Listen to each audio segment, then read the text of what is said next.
the implications are huge. Okay, well, what do we know so far? We know that Casimir cavities adjoining an ultra-fast charge transport device produce power. And we've built thousands of these. We've built hundreds of different types. We've tested them over and over. We've gone through a whole bunch of different types of self-tests and meters and everything we could think of. And we've built thousands of these. We've built hundreds of different types. We've tested them over and over.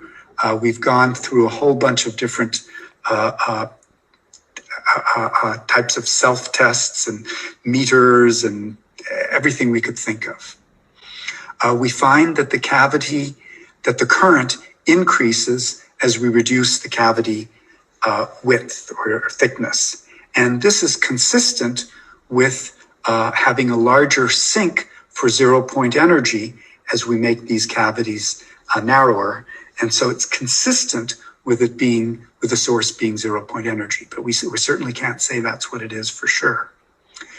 We've checked for artifacts. We checked for 8 different types of artifacts, and each of the checks ended up being negative. We published this.